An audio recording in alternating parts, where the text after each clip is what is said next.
All right, we are live on YouTube, and I will wait a moment and see if anyone strolls on in to take some questions and hopefully provide answers when it comes to quitting weed and nicotine.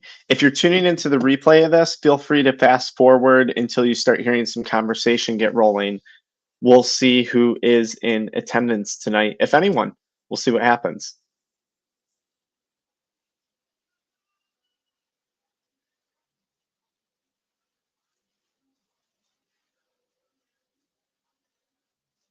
All right.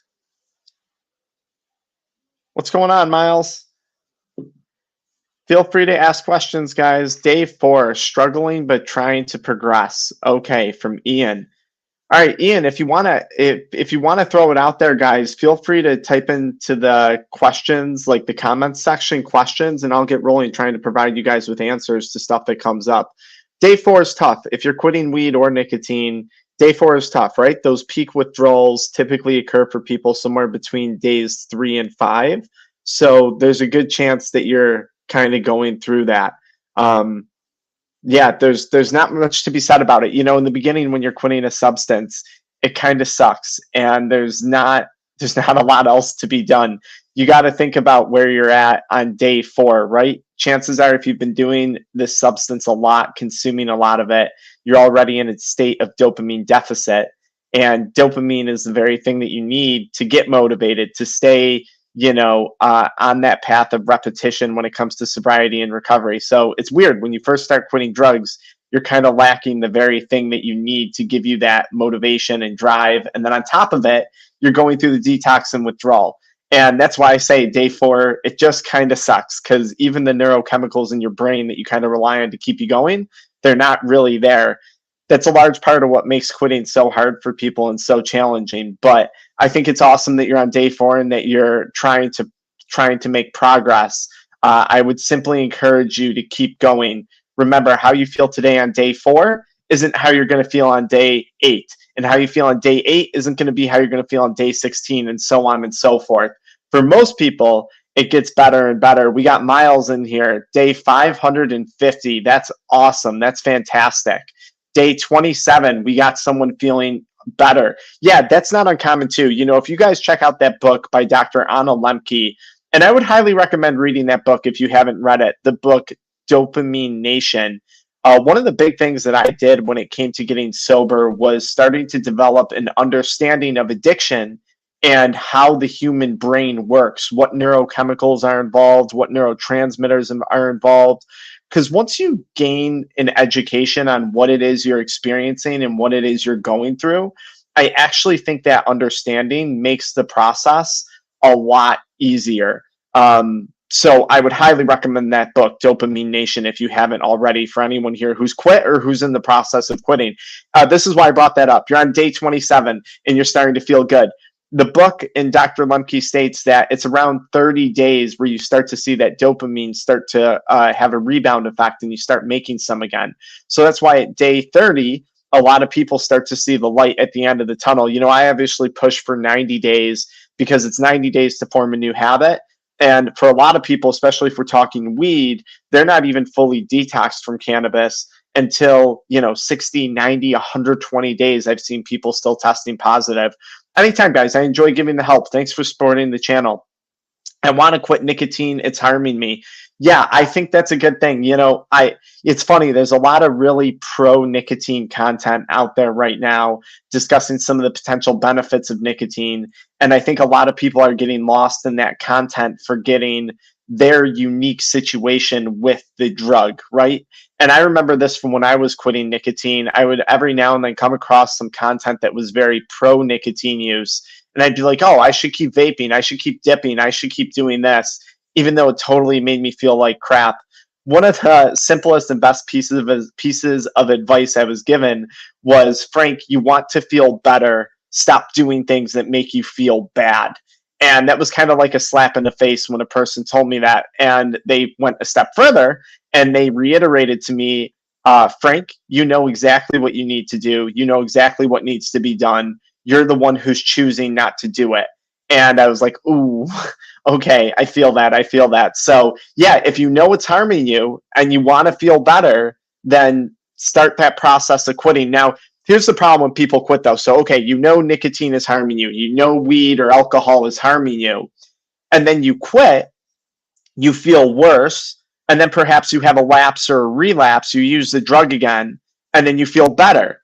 And then what this does in a person's brain is it reinforces the idea of, oh, no, this drug is helping me feel good. I actually did feel better with the drug. No, no, no. All you did was you temporarily halted the withdrawal process. So, yeah, you felt better. You gave your brain, you gave that addicted portion of your brain the thing it desired. So, just keep that in mind. What do I think of slowly stopping?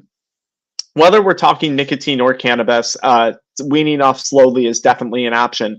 I'm definitely a bigger fan of going cold turkey, but let's say you've tried that, and let's say that's failed you a bunch of times. Obviously, then going off slowly would be a reasonable thought. I think the hope when people wean off slowly is that they're going to have less severe withdrawal symptoms. What I would say is make sure you pick a timeline. I usually recommend a period of about 4 to 6 weeks if you're coming off slowly. And when you're weaning off of a substance slowly, you can either decrease the frequency of use or decrease the strength/quantity of use.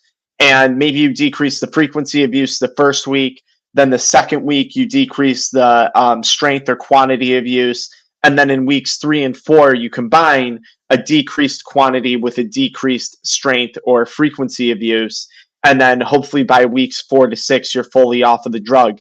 If you're planning on coming off slowly and you set these timelines and you don't hit these timelines or these goals, then you got a problem. That's where you really might want to start to consider looking for outside support or some other type of form of quitting when it comes to that. My favorite person, that's very kind. Thank you. That's very kind. 17 days, no weed. Why do people hear voices when trying to fall asleep during post-acute withdrawal symptoms?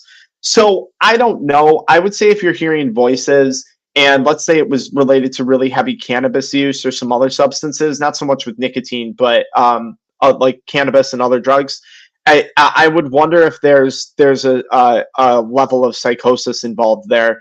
Typically, that's what you're seeing when you hear the voices and when you're getting auditory or visual hallucinations. I don't think that that's a completely normal thing, though. Like a lot of people will not experience hearing voices when they're falling asleep. They'll experience wild dreams that feel very real and are often very terrifying. I experienced that. But to say hearing voices, I don't think that it's going to apply to a lot of people. You're here to remind yourself. We got Spartan Existence, 7 weeks off of weed. That's awesome. That's fantastic. Day 4 now. Fantastic.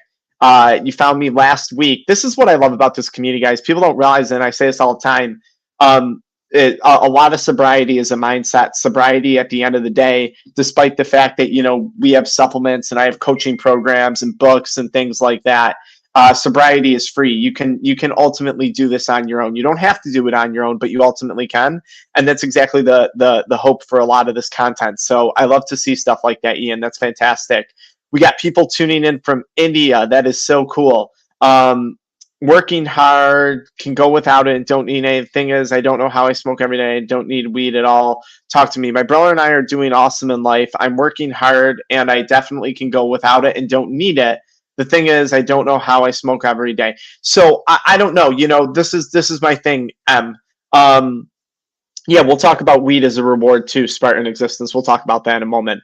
Or nicotine as a reward in general. So if you're doing really good in life and you're smoking every day and you can go without it, my question is, do you really have an intention on quitting?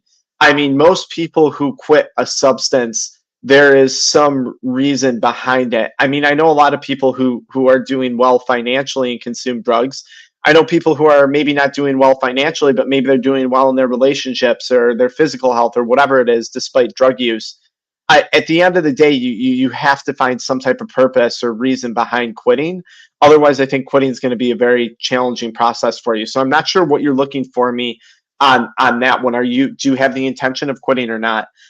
Talking about weed as a reward system, this was a big thing for me to overcome, right? I work all day long. I come home at night, and now what am I going to do if I'm not going to consume nicotine or cannabis? I had to find a new reward system. And my new reward system was rooted in the concept of obsession, right? Because I was obsessed with weed. I was obsessed with nicotine. I was obsessed with adult media content for a period of my life. So I had to replace that reward system.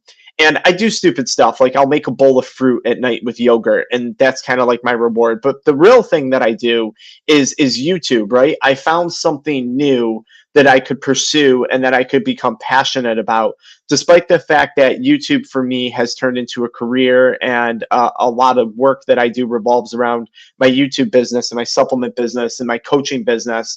It's rewarding for me. It's become a new reward. Right? I get a dopamine hit off of helping people. I get a dopamine hit off of making videos and seeing the videos take off and stuff like that. So I'm going to be honest. I found something that started out as kind of a hobby and a passion, and I turned that into a career, and that's become my new reward system. And a lot of people are going to say, "Well, that sounds extreme," but you know what? My drug use was extreme, so I had to replace one extreme with another extreme. I'm an extreme person. I don't know any other way to put around that. But yeah, that reward thing is tough. If you watch the video I did with Dr. Anna Lemke, it's the pinned video on the homepage of Addiction Mindset YouTube channel. In the last 10 minutes, we talk about reward, and we talk in depth about that reward system and how that works. I want to throw something else out there for anyone who uses weed or nicotine or alcohol as a reward. Rewards are important because rewards are what produce dopamine. They're what motivate us to complete a task. And a lot of people will work all day long, and their reward and what motivates them to get that work done is actually coming home and smoking or coming home and drinking alcohol. Now, if I want you to take a moment and picture your life without that reward, what would that do for you? Well, in some people, it might harm their motivation and their drive. But I think for me and a lot of people, you're going to find if you can remove the concept of reward, you're going to become a lot more present in the moment. And that's a really cool feeling. And I'll give you an example of this. If I was doing this live right now and all I was thinking about was, God, I want to end this live. I want to go smoke weed. I want to go consume nicotine. It takes me out of this moment here with you guys answering these questions. I wouldn't be fully present. And Dr. Lemke is the one who brought up this thought experiment to me. And I found that to be very, very powerful. What if there isn't a reward? What if the reward is just being able to enjoy the current moment? And what if there is nothing after that but the current moment? And I have found that to be so powerful. And I still implement that thought experiment that was recommended by Dr. Lemke to this day, since I interviewed her 2 years ago or whatever it was. Lastly, I want you to think about rewards in regard to this. I should make a YouTube video on this. Rewards are largely rooted in self-destructive behaviors. If you look at society today, right, a reward is pitched as eating crappy food, drinking alcohol, going and blowing a bunch of money. So it's like, where did this concept of reward come from, and how did it get so convoluted? Because a lot of people who are quote unquote rewarding themselves, if you look, I think a majority of society is doing it in a very destructive manner. So I really there's a lot of thought that needs to go into that reward thing. I can go 2 weeks. I can go about 2 weeks with THC and nicotine. I think you're saying you can go about 2 weeks without it. I'm not sure what your comment is there. At 2 weeks, I'll say this: a lot of people run into like a little hump, especially if you're quitting nicotine. It's at 2 weeks your body starts to process the byproducts of nicotine, which is like cotinine, I believe it's pronounced.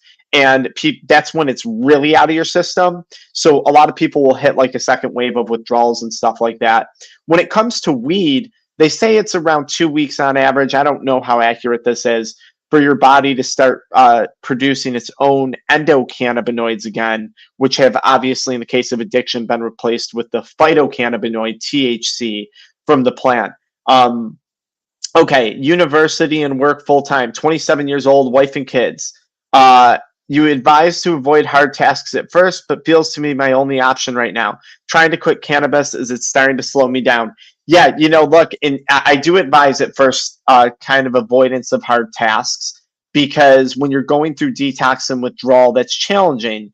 But look, if you're a parent and you have a family to take care of, or maybe you're an entrepreneur and you're in business for yourself, or you have a large business responsibility or personal life responsibility, and it sounds like you have both strength and aesthetics 101, you don't have a choice. I'll say this, and this has been shown, and I know Dr. Andrew Huberman covers this a lot on his channels, you can start to find that dopamine hit in suffering, in doing hard tasks.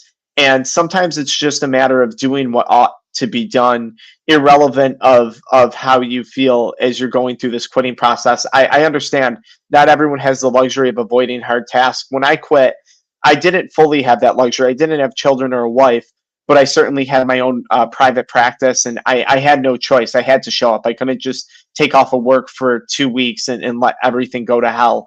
So I understand where you're coming from, but don't let that be a reason to not quit. Either suffer the challenge of quitting now or suffer the consequences of continuing to stay addicted later on. And I would argue if you do have a family and a wife and you're working full time and you have a career, those consequences could stand to be dire if you amplify them over 10, 20, 30 years that people remain addicted, right?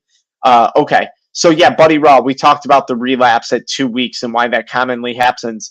If you find you're relapsing at that 2 week mark all the time, okay, what are you going to do this time around when you quit at 2 weeks to change it up? Is this where, and obviously I'm going to plug coaching. Is this where you book a coaching call and you work with someone? Is this where you pick up a new activity and you plan a certain event around 2 weeks? I mean, you know, you got to start to strategize and play some offense when it comes to your quitting timelines. If you know 2 weeks is always a problem, what are you going to do differently this time around when you quit, when you hit that 2 week mark? That's the question. Cannabis dimmed my spirit. Yeah, I had the same thing, man. At first, cannabis, I think, was motivating for me, and it actually helped me out. But over time, it really, really started to take away from me. It's bad. My teen wants me to wean off. I told me yes to go cold turkey. Yeah.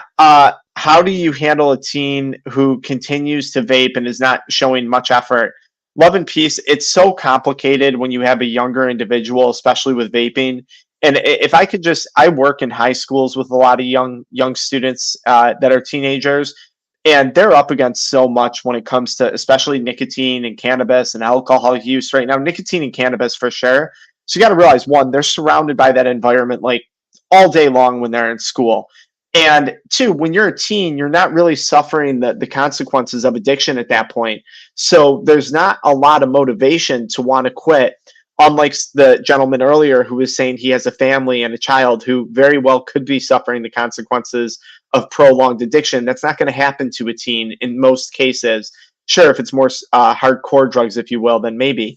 The third challenge we face as a teen is for a lot of teens, they really do lack that purpose. They lack it. They don't, you know, they quit the drug, but then what? Then what are they going to go do?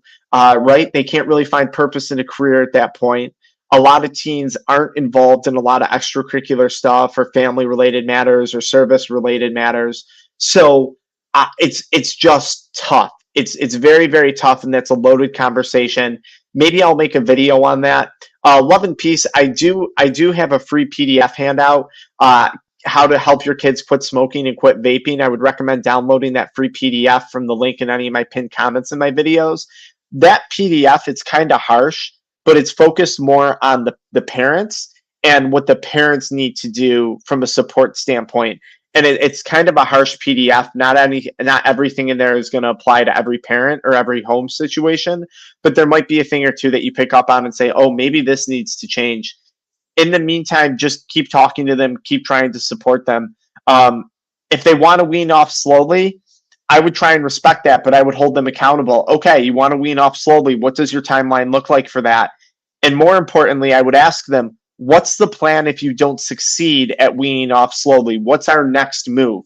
Let them answer those questions for you, because then if they prove to you that they can't wean off slowly, then you're not telling them what to do. You're saying, hey, you told me if this didn't work, you were going to do this. Now, why aren't you going through with your plan? And now it's not you telling them what to do.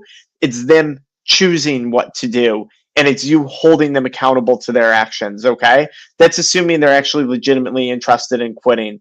I quit 3 months ago. Best thing ever.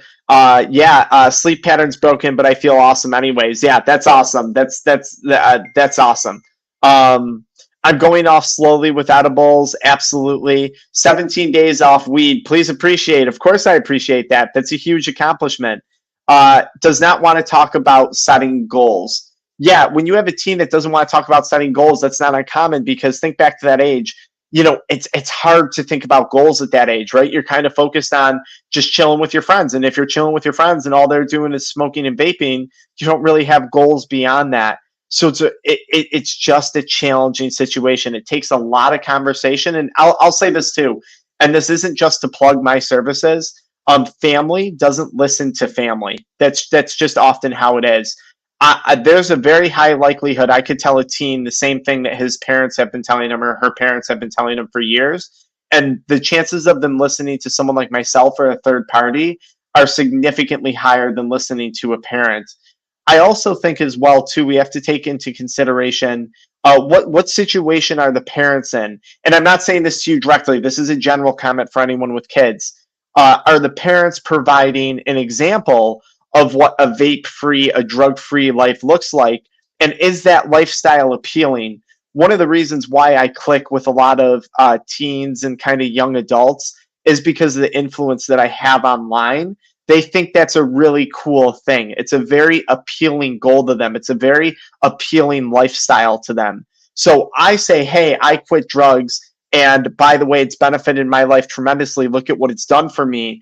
And they're like, that's cool. I could I accomplish that if I quit drugs? So I show them a goal to look up to. That's kind of what makes us so effective with that demographic. What are the dangers of vaping THC? That's the danger. Honestly, I don't know that we know, and I think we got to be clear on what it is you're vaping as well. Unfortunately, look, I'm all for federal legalization, and I do think there needs with federal legalization is going to come extreme taxation, which I don't think is good. I do think in some cases it'll push people more to the black market, but at the end of the day, I don't know specifically what you're vaping. I don't know where you're getting it from. Is it THC acetate? Is it THC Delta 8? Is it something else, Delta 10? What is it that you're consuming? So there's that problem. And then does it have all the third-party testing and stuff? Look, at the end of the day, you're heating up an oil, not so much a liquid. And I know the vitamin E acetate was a big thing, but there's a lot of questions surrounding the heating up of an oil and whether or not that's going to create little fatty deposits in the lungs, even in the absence of vitamin E acetate and other things that they used to cut these THC pens with. So yeah, not a fan of vaping it at all. I've quit a few times, but I notice I go back to it each time I get another job. Currently doing 4 jobs online remotely. Yeah, so that sounds like a celebratory relapse. I'm not exactly sure, Red Heifer. Heifer, I don't know what the name is there. Heifer. That sounds like a celebratory relapse. So I think, okay, like I said to the person earlier who said they always relapse at 2 weeks. All right, you're aware of what the problem is. So next time you get another job, how can you combat that problem? What are you going to do differently? What can you do differently? Is it a celebratory reason you're smoking? Is it an anxiety-provoked reason that you're smoking? Why? Why is that happening every time you get a new job? We got to start there. Thank you, love and peace. I appreciate it. Hello, Ghetto Nobodies. 4 months weed and alcohol free. Thanks to Dr. Frank. Thanks for supporting the channel. 3 months weed free from Cynthia. Awesome. I've been done with weed mentally. How am I still doing it physically? Look, it's an addiction, right? An addiction is an obsessive compulsive behavior that we do over and over again, despite negative consequences in terms of drug addiction, right? I'm still addicted to a lot of things in my life, but they're all very positive things for me. How are you still doing it physically? I don't know. My guess is you got to replace it with something else. That's why so many people in addiction recovery become so obsessed with exercise or ice baths or something else that gives them some level of physical stimulation. That's all I could say. But I don't know why you're doing it physically. I don't have an answer. I don't really have an answer to that. Aside from you might need to find something else physical that you can provide your body with. All of us are X here. I went cold turkey. Now 17 days off. That's fantastic. Is this interactive? I think so. We're answering questions as we go. I got very vivid dreams after quitting. Yes, now I can lucid dream almost. Still struggling to stay asleep. Any advice for getting your sleep pattern adjusted? Eli, so it took you quit December 1st of last year. Okay, yeah. So not that long ago. I'd say that like that's a long time, but I would say anywhere within that 90 to even 120 days, it's not unusual to still see disrupted sleep patterns or gastrointestinal patterns or an emotional dysregulation, things along those lines. So first thing I just say, give it more time. That would be my first comment. I think you're too early on to make that call. For me though, it was wearing myself down. I had to wear myself down mentally through educating myself and pursuing things. That was largely educating myself about YouTube and running a business on YouTube and learning how I was going to create this. And when it came to wearing myself down physically, I wasn't capable of real rigorous exercise when I quit. My body couldn't tolerate it because my pain tolerance was all messed up. Like I was very messed up when I stopped all these drugs. And but I would try my best. So after a day of hard work and physical exertion, I would usually find myself getting tired and just really not sitting still was my thing. I couldn't, I just really had to stay at it. You can look into supplementation. Some people like melatonin. I can't say I'm a huge fan. I think magnesium glycinate's a better option. I think KSM 66 ashwagandha is a better option. I think, of course, our Kick It Crave Less chewing gum is a great option if you're looking for help with sleep, if you want to do supplements. But yeah, that would be it. Of course, you got meditation, deep breathing. There's a great app out there, guys. Let me throw this one at you. It's called, let me look up the name and spell it for you. I learned about this on Huberman's podcast. It's called Reveri. And it's a self-hypnosis app. And they have some really cool different hypnosis programs on there. Not only when it comes to quitting smoking, but also when it comes to regulating sleep and stuff like that. So I hope that helps. Pretty Flacco, of course. What's up, guys? What's up, Brian? What's up, Smoke Dog 95? 11 days weed-free. Let's go. Reading Dopamation. She said sobriety and clarity is the reward. Yeah, I really feel that, Spartan Exercise. Sobriety and clarity is the reward of this stuff. And I believe that. I really do. But I'll say this. I needed more. I needed more than that. Like, I completely agree. What's the reward in not drinking alcohol? Waking up, not being hungover. Great. But I needed more than that. And that's where I talk a bit about developing a new obsession. Yeah, it's awesome, guys. There's so many people in here doing great. 1 week sober, so close to relapsing, but went to the grocery store instead of the dispensary. That's absolutely right. So Andre 3000, you recognized that a relapse was potentially coming, and you immediately took action going in a different direction. That's literally what this is all about. And I hope you guys realize every time you avoid a relapse, not only are you training and rewiring your brain and getting yourself geared towards a different direction, but that's taking action. And if you do this enough times in your addiction recovery process, you're going to be able to apply this to other areas of your life. You see a lot of motivational speakers and people talk about taking action. Andre, you're taking action and you're training yourself when you do that to take action. Now you can apply that to a work setting. You can apply that to a career goal. You can apply that to a physical fitness goal, right? So that's the, I don't want to get up and work out this morning. Well, Andre, if you trained yourself to take action when it came to getting sober, you can rest assured you're damn well going to be able to train yourself to get up to work out in the morning, despite it being a challenge. Okay. What if you quit weed, but you started using nicotine or alcohol instead? I don't believe it's possible to completely abstain from everything. So a few things. User 26 Woo. One, it's absolutely possible, okay? And I say it because I'm a living example of that. I don't F with anything that results in any form of escapism. You could maybe argue that I do that with my work and my career, but that's been nothing but a blessing in my life and a blessing to a lot of other people. So I don't see that as a negative. Two, when it comes to the second half of your question, what if you switch one drug for another drug? The purpose of quitting a substance is to feel better, okay? So I'll say this. If you quit weed and you switch to nicotine and you feel better about that and you're happy with where that's landed you in life, by all means, go for it. But for a lot of people, quitting weed and drinking alcohol or quitting weed and starting to consume high levels of nicotine, they're not going to feel any better. So trading one addiction for another in many cases is defeating the purpose of why we started to quit in the first place, which is to ultimately feel better and do better. But again, look, if weed is a major problem for you and you find nicotine to be a minor problem or a problem that to you is worth the benefit, or if you feel alcohol is worth the benefit, the reprieve that you feel it gives you, then by all means. I'll say this too. I don't know. I understand there was a point in my life where I felt it was impossible to abstain from everything, but I've really designed my life in a way that I have no need to use anything. So I think it depends on where you're at in life too, and the type of lifestyle that you're building for yourself. I've gone out of my way to build and curate a lifestyle that I don't have an urge to escape from. And I also recognize that escaping, it's not, you either go through it or you don't.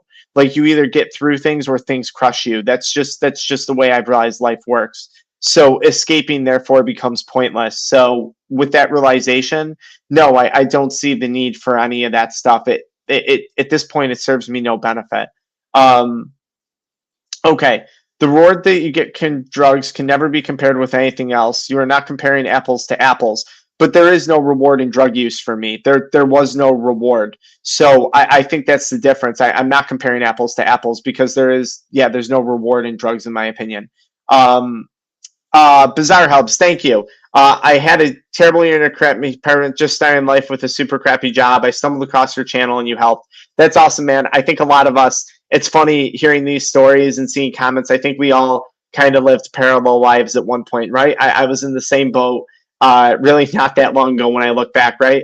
8 years ago, things were not going well for me. So yeah, there you go. Yeah, society, absolutely, Usman. Society, society programs us to be consumers, to just blindly consume nonstop. That's the goal, right? The more you consume, the more someone makes.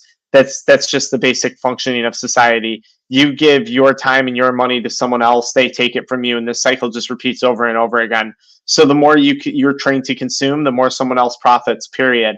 Obviously, the goals of my businesses and my companies are also to create profit, but hopefully we're doing that by providing people with a level of freedom from this cycle of constant consumption.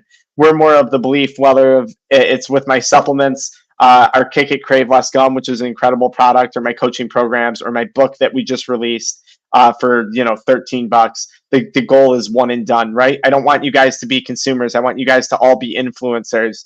And that was a big mindset shift that I had when it came to ending my drug consumption, right? Am I going to spend the rest of my life being a consumer in and out of, gas stations and vape shops and this and that constantly? Or am I going to try and influence? I much prefer it on this side of things. Okay. Yeah, that's awesome. I love seeing that Bizarre Hubs. I love it.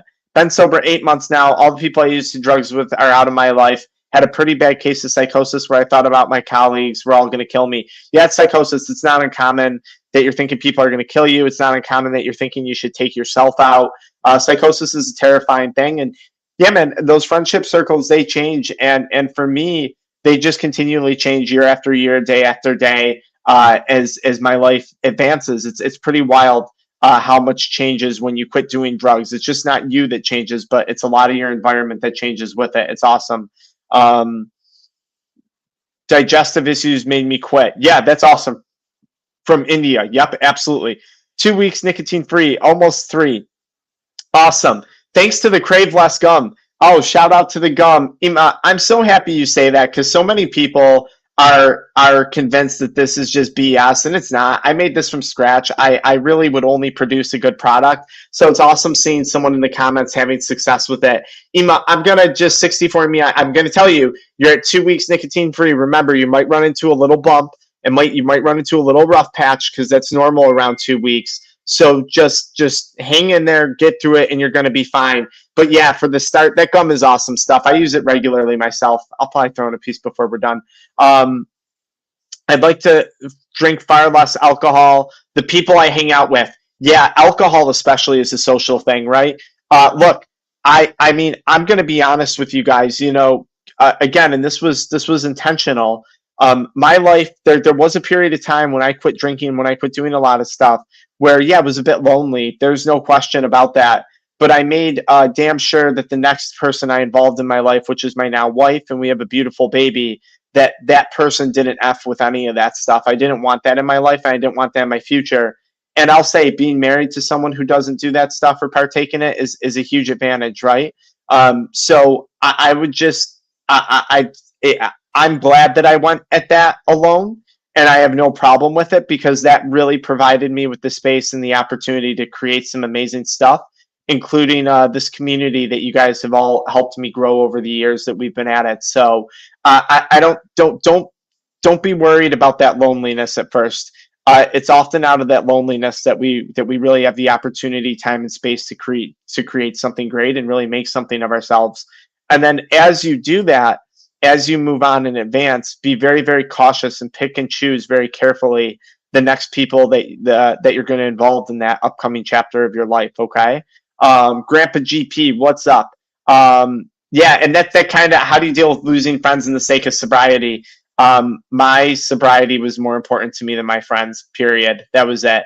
My future, my life, what I wanted for myself was more important than hanging out with my friends. And I say that from the age of 27 years old. If you're a bit younger, I understand how that's a challenging concept.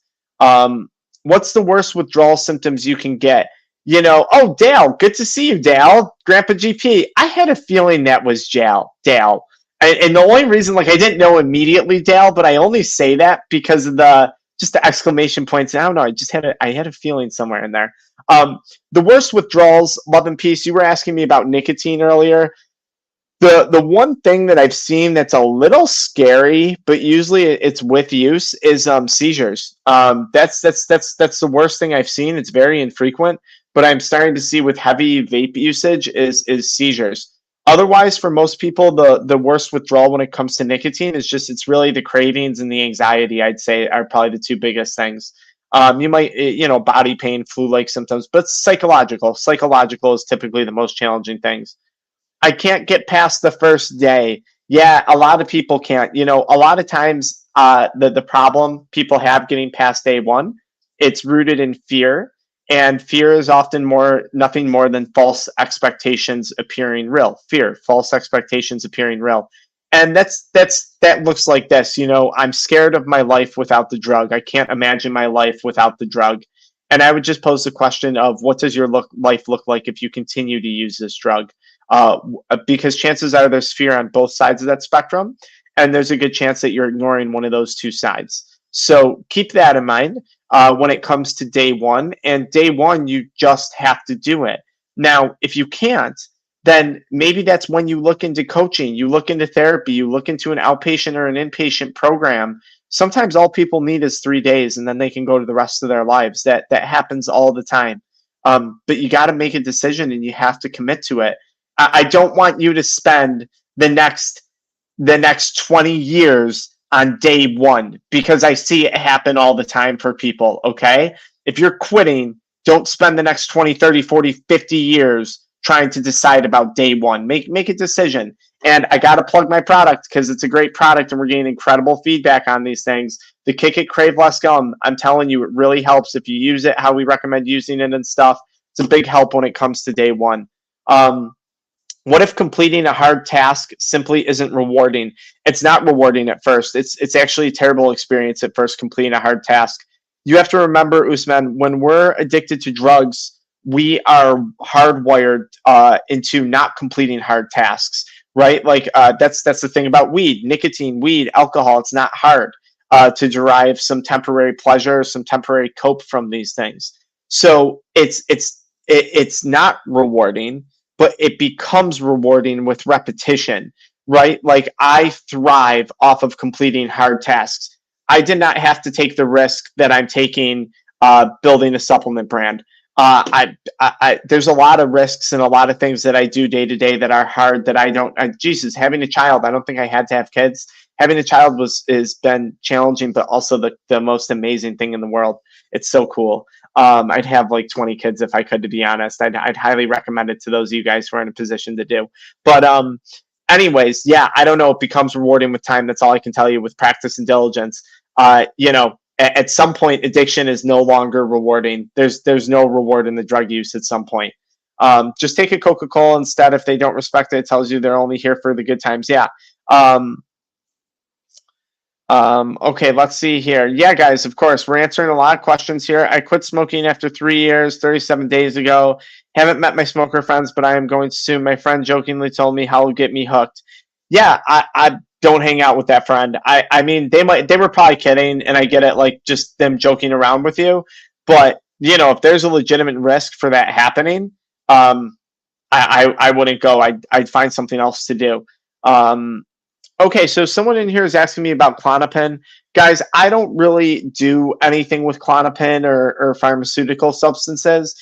If you want to email me, I have people who work with that, but that's not really my thing. So on that one, I'm not gonna advise on that one. Hooked on cigs again. What can I do? 37 days in. Again, Nichat, you have to decide: are you going to be the influencer, or are you going to be the person who's influenced? And that behavior will dictate that in a lot of parts of your life. I hate to say this, but I'm just going to be honest. It's hard for me to comprehend how weak I was and how undisciplined I was when it came to peer pressure. Now, I don't know how old you are. I'm saying this from the standpoint of someone who's now 34 who quit at 27, 28 years old. I wouldn't be saying this if I was like 16, 17. But to have someone offer me something and not be able to resist it is just, I can't fathom that I had that behavior at one point in my life. And I had that behavior for a long time, but it's just yeah, I don't know what else to say on that. Just are you going to consume, or are you going to influence in that situation? It's really your call. And if you're that concerned about it, which you are, even if it's in a joking manner, avoid the situation altogether. That's my opinion for now. Don't F with it. So let's see here. Okay. 3.5 weeks nicotine free. Yep. Where can you get the PDFs, guys? Any of my PDFs, any of my booklets, any of my resources. I put a pinned comment or in the video description of this video. I'll have it. I'll pin it in the comment at the end of this video. But if you go to any of my community posts or any of my YouTube videos, the pinned comments in the video descriptions, they have links to supplements, PDFs, booklets, all that stuff. Okay. All right. Let's see here. Okay. Quitting vaping was the easiest thing for me to overcome. It has the most outwardly negative effects and the fewest positives. Yeah. So if you're quitting multiple addictions, absolutely. I always tell people, sometimes it's beneficial to start with quitting. Well, there's two ways to approach it. If you're quitting multiple substances, okay. Option number one, quit with the substance that's causing you the most harm. Is that alcohol? Is it weed? Is it cigarettes? Is it something else? Quit with the substance that's causing you the most harm. That's option one. Option two would be quitting with the substance that is the easiest for you to quit. Now, even though it's not the one causing you most harm necessarily, you are going to build up some confidence in yourself and saying, oh, I did it. I quit nicotine. Maybe I am capable of quitting alcohol and weed and porn and whatever else it is you're addicted to. So there's two approaches. Now, quitting the one that gives you the most harm, the benefit there is, hey, I overcame the most challenging thing. Now I can definitely do this other stuff. And I think by quitting the substance that gives you the most harm, you're going to gain the most mental clarity from that eventually. So, yeah, guys, this community is awesome. We have an incredible community here. We're going to be doing more developments within the community too, guys. I'll reference this now, and we're going to be doing a private community on school.com. I'm kind of putting that program together where we're going to have lives once or twice a week in there. It's going to be like a paid community, but it's going to be pretty cool. And we have our free Kick It support community for you guys. One of the cool things that we've done with the money that comes in from this is we run a free support community. You don't even need to buy this to be a part of it. We appreciate if you do, but you can find that in my pinned comments too. Community is really important when it comes to quitting drugs for two reasons. Reason number one, you're going to get support and you're going to meet people who have succeeded at what it is you're trying to succeed at. And from those people, you can learn things. And seeing these success stories, seeing these testimonials of success is very motivating, and it's very encouraging, especially when you're down and then in dumps and you're really struggling with this stuff. So that's benefit number one of being part of a community. Benefit number two, and this one's a little darker, but you are going to meet and see people who screw up along the way, and you're going to see people who screw up bad. And it's just a friendly reminder to you that you don't want to mess up. When you're in a big enough community, you can let other people make mistakes, and you can let other people make poor decisions before you make them, and you can learn from their decisions. Or you cannot. You can be ignorant to the outcomes of their decisions and try it for yourself, which unfortunately that's how most of us learn, by going through it enough times and messing up. Okay, let's see what else we got here. Yeah, Dale smoked weed for 50 years. Yeah, Dale, I know you're doing a great job. I know you're going through a rough patch right now, Dale, but I know you got it in you to come back. 50 years is a lot to break, Dale. That's a lot of habit to break, but I'm confident something's going to click. Something's going to click, and you're going to get right back to it. I know you will. Okay. Is it illegal, but an adult buys it? Yeah, kids vape nicotine all the time, or THC. Yeah, and typically a lot of people ask me, like, where are kids getting it from? In the case of school, a lot of parents will buy it for their children, and then their children will go disperse it to other kids. A lot of dispensaries and vape shops, which I was disappointed to learn this, they don't ID at all. A lot of these places, it's very accessible, or you just hook it up on Snapchat. Your buddy posts some photos, some drugs, and you pop on there and buy them. It's really, really easy to get drugs these days. Really, really easy. Yeah. Natchke. I know my friend's joking, but I cannot just avoid them forever, right? Right now, I'm thinking, what bad will a few cigarettes do? Anyways, as I've quit once, I can quit again, right? How many times have you said that? That would be my first question. My next question would be this. Now, this is a statement. Listen, that's that addicted voice talking. That's all that is. That's not you talking. That's the voice of addiction talking. And it's kind of crazy because I'm watching you being manipulated live in the comments section by that addicted voice. Now, it's easy for me to recognize when that voice is speaking and when it's not the person speaking, because I've done this for so long and I've had to call it out on myself so many times. But I think you got to start to call that out. Is that really you, or do you really believe that? Do you really believe that you've quit before, you can quit again? It's not going to be that bad. I mean, how many times have you done this with cigarettes? How many more times are you going to do it? I think you're being manipulated by a different thought process that's not your own. As far as avoiding your friends forever, no, not at all. But, you're 37 days in. Hey, if you're feeling confident that you're not going to smoke, no problem. Go hang out with your friends. If you're feeling shaky about it, which you might be because you're here, then, maybe push off that meeting those friends for a little bit longer until you get a little more comfortable with things. That's all. Guys, I'm around nicotine. I'm in New York. Everything smells like weed. It smells like I'm walking behind a skunk's ass almost everywhere I go these days. And it just is what it is. I don't let other people influence my decision making. Not that I'm ignorant if someone's giving me solid input or advice, but I don't let other people influence my decision making. What do I think of cigars? So yeah, so cigars are nicotine, right? It's a tobacco product. I think most people, not everyone, but most people who smoke cigars don't smoke them in the quantity that someone smokes cigarettes or hits a vape or chews tobacco. So the reason why I don't bash cigars all the time is because just the quantity of consumption typically isn't that high, which ultimately leads to less risk. Now, you're getting a lot of nicotine in a cigar. You're getting a ton of tobacco. I know you don't inhale, but you're still absorbing all that through your mucosal tissue and all that stuff.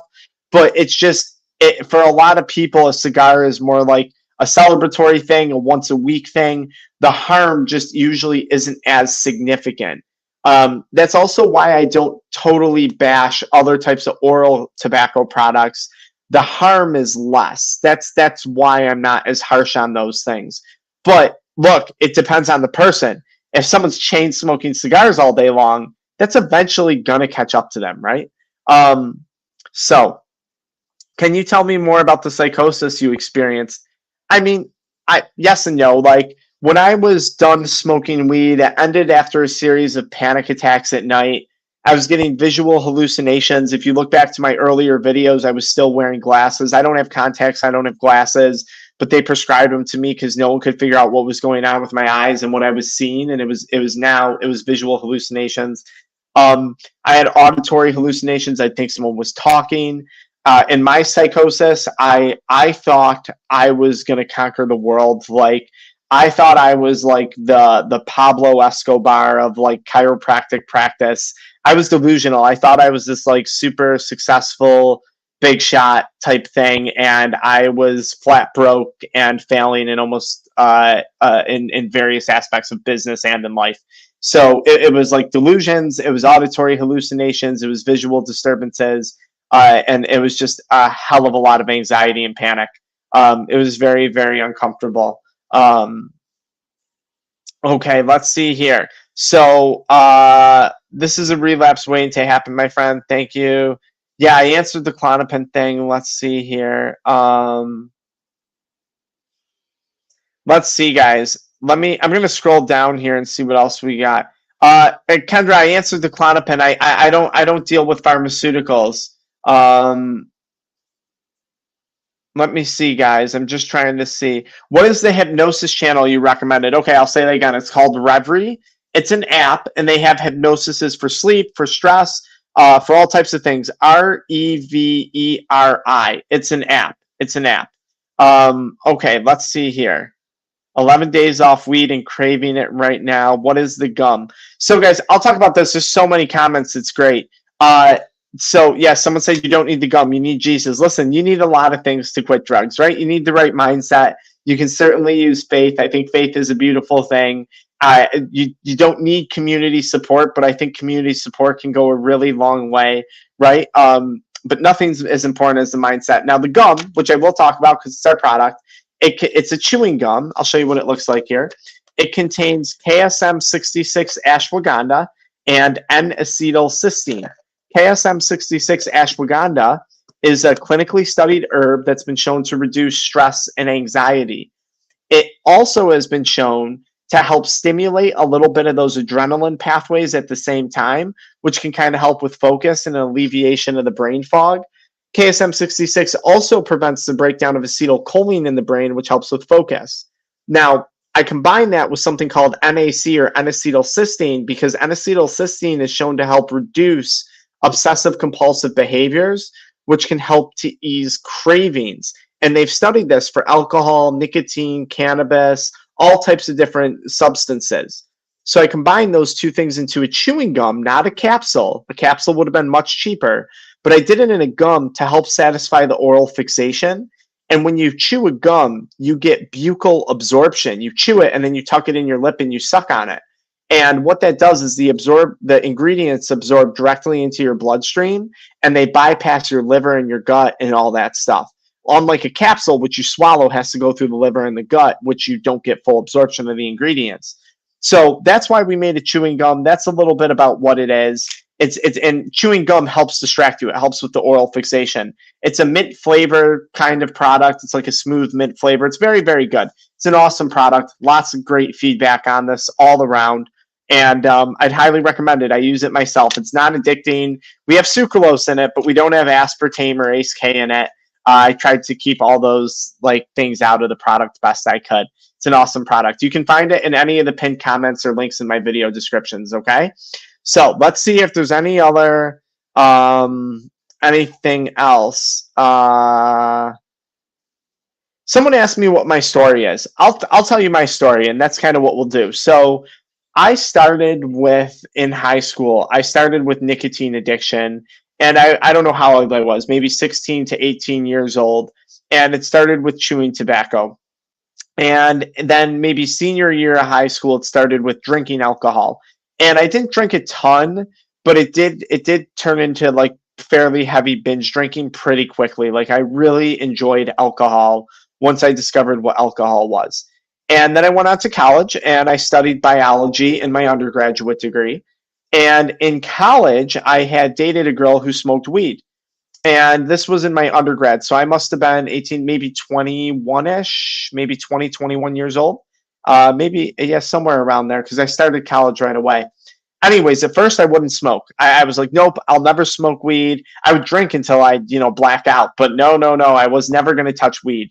And eventually I got into smoking with my friends. I was at their apartment one night and they were passing around a joint and I smoked. And it was probably to this day the hardest I've ever laughed in my life. Like, we smoked a lot that night. People are like, oh, you don't get high the first time. No, I definitely got high.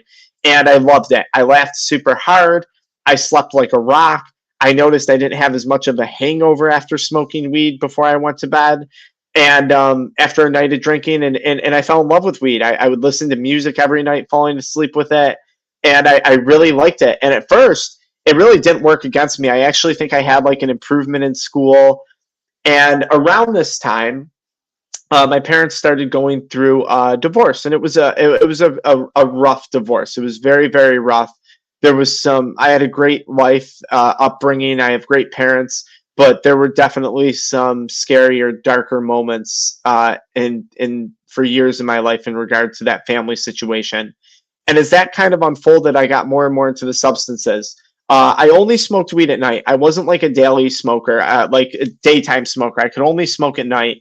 And I never took like huge quantities. I had like a Volcano vaporizer. I had a Pax vaporizer. I had all the stuff.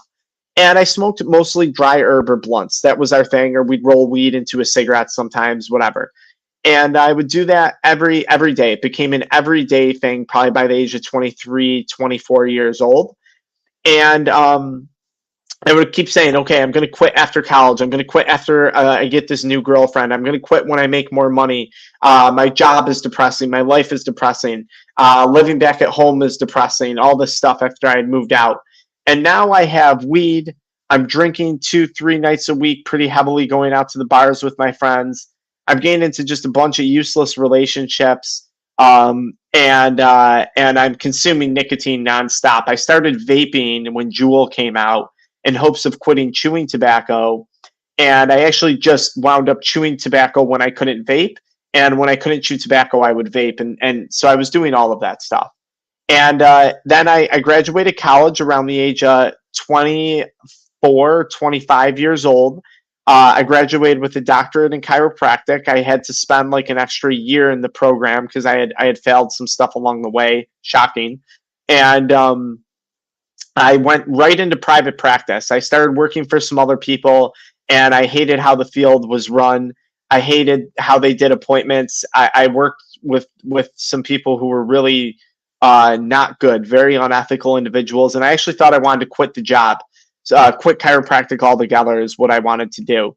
And at that point in my life now, I lost my apartment. I'm living back home.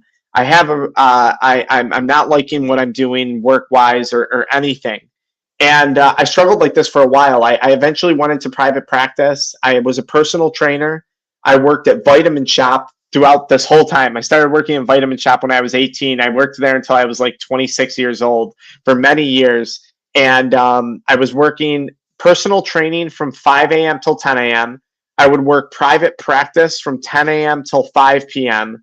And then I would work Vitamin Shop from 5 to 9, to finish out my day.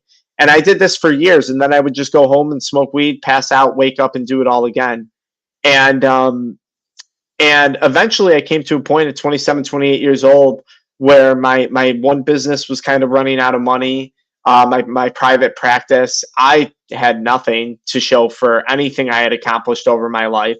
I was working 2 jobs. I didn't want to be in retail anymore. I didn't want to be waking up at 5 a.m. for personal training, but I didn't have a choice. And I got into the dab carts. Dank vapes came out, and I got into dab carts. And this is probably, 26, 27 years old, maybe 28. I don't fully remember whenever dank vapes had hit the market. And I got into those, and that's when stuff got really, really bad. Now at nighttime, I was consuming a lot of those, and I was consuming a decent amount. And this is where the psychosis started. This is where the early onset of CHS began. This is where I was getting really sick. Oh my God. And because of all this, I'm drinking like 2 energy drinks a day, 2 energy drinks and a pre-workout every day just to like try and get through my work day and try and like function. I'm taking all these stimulants down. And so I start with these dank vapes, And I noticed like right away, I'm like, this is different. This high is different. The buzz is different. This is dangerous. But I'm addicted, so I like it. I like it. I'm like, this is good. This is giving me more of a kick than the dry herb was. And things went downhill very, very fast. Before I knew it, I was seeing a bunch of different doctors, rheumatologists, gastroenterologists, neurologists. I have numbness and tingling in my hands and feet. I'm physically incapable of weightlifting at this point because my pain tolerance is so messed up. My bones hurt. They sent me to a cancer institute because I started testing positive to have hypercalcemia in my blood. And it was very rare to find someone my age with hypercalcemia. I got diagnosed with osteoporosis. And this is all happening towards the end of my addiction journey. And I was laying in bed one night, smoked a bunch, had a massive panic attack.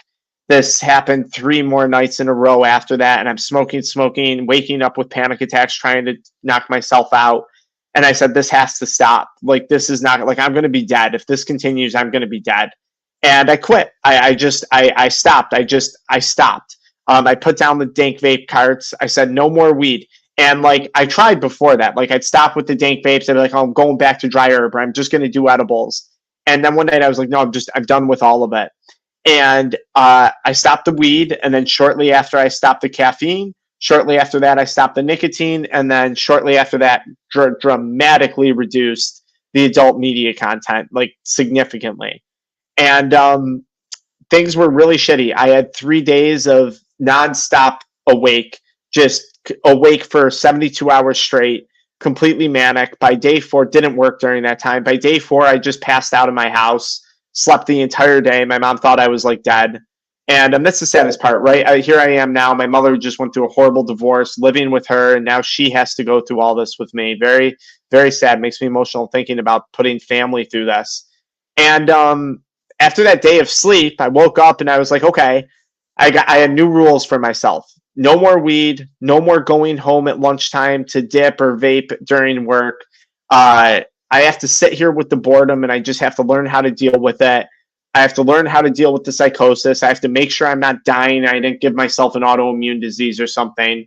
So once I figured all that out, it was literally just dealing with it. And one day I was so bored at my office because it wasn't like super busy at the time. I was like, I'm just going to start making TikTok videos. No, that's not how TikTok started. I can tell you how it started. This is crazy. So I was at a gas station. And I've been sober for a bit now off of stuff. And I was like, okay, I think I'm just going to like pick up nicotine again. And I'm pumping my gas, and I'm like, scrolling my phone, and an ad pops up from a guy that I had worked with before from my chiropractic offices. And he's holding a summit on social media. His name is Dr. Matthew Loop.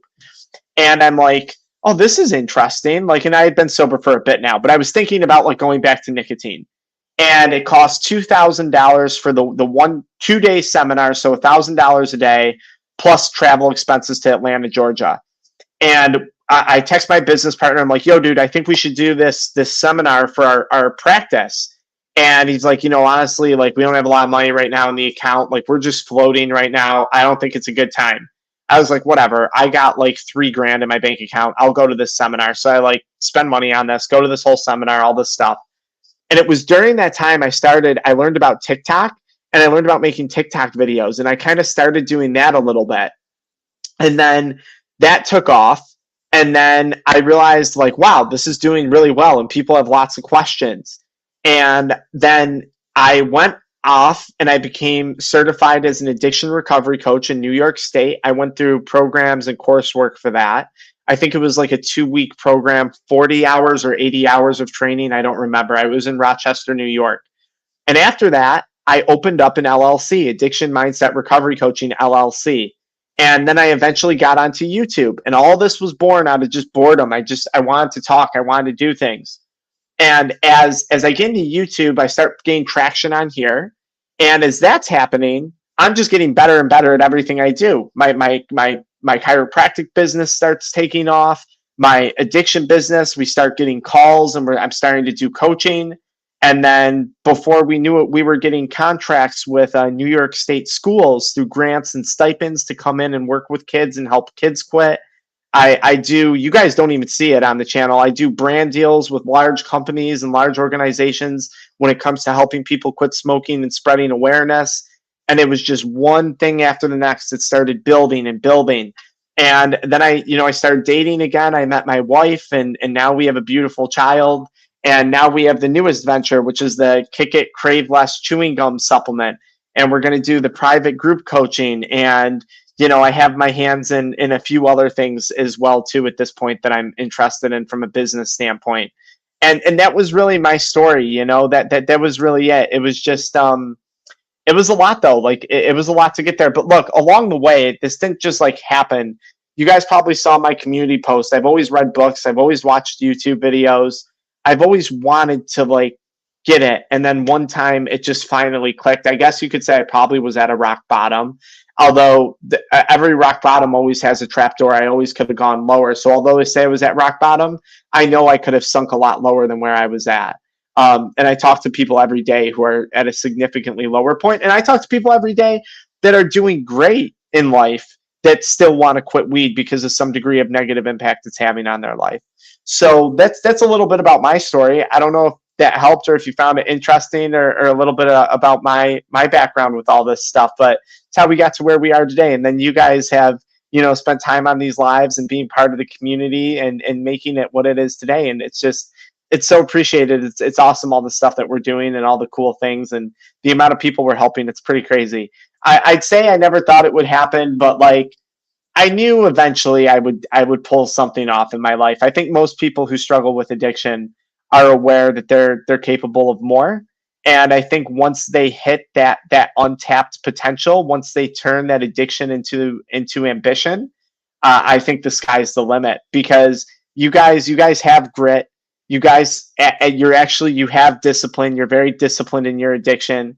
You have willpower. Willpower isn't only about what you resist doing, but it's also about doing things that you don't want to do. And if you're addicted to a drug and you want to quit, yet you continue doing it, you're actually showing some degree of willpower to continue that.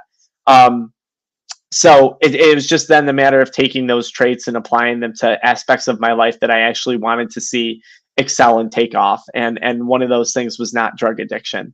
So that's kind of where all this lands. I had some brief therapy sessions in there along the way. I had some other stuff, but yeah, I don't know. So I hope that helps. Maybe it gives you guys some relatability to everything. Now, I was fortunate. I will say, like, I was in a position where I was gaining an education.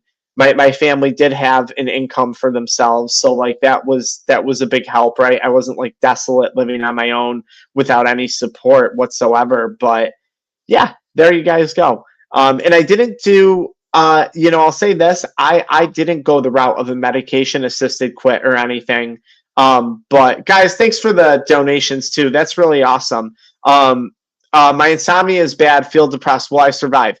Yeah, Rex, just to answer this, because it popped up because you put that there. You're 11 days in. Yeah, you're struggling right now. You're in a very, very tough situation. 11 days in is very early in this. It's very normal to have insomnia, and that insomnia adds to the depression.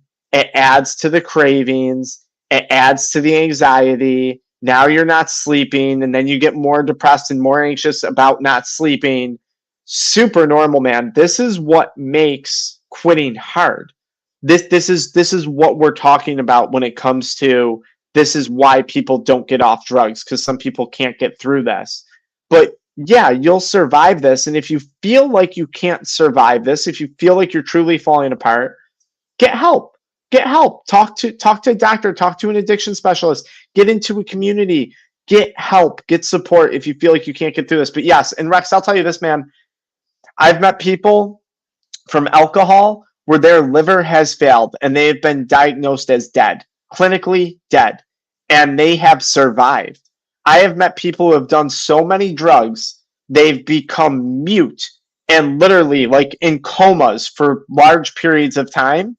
And you would never know it talking to them today because they've recovered, okay? So like when you hang around this space for enough time, you start to learn that like, wow, people go through crazy stuff and the body's incredibly resilient. Now, addiction wants you to feel like you're not going to survive this. Addiction wants you to feel like this is impossible, but it's so possible, man. People do it every day. You just heard my story. It was horrible, man. The insomnia, the manic behavior. I mean, I didn't think I was going to live to see, 40 years old. I thought making it to 40 would have been a blessing with how I felt. But it does get better. But you're in the thick of it right now, Rex. I mean, you're at 11 days. That's a very challenging spot for a lot of people. Keep going. Keep going. Keep going. If you got to try and get help from someone, try and get help from someone. If you need a medication-assisted approach, look into it. But at 11 days, nah, man, I tell people don't draw judgment until you're 90 days in. You're a lot tougher than you realize you are. Addiction doesn't want you to recognize that, though. And it's throwing everything it can at you to try and stop that.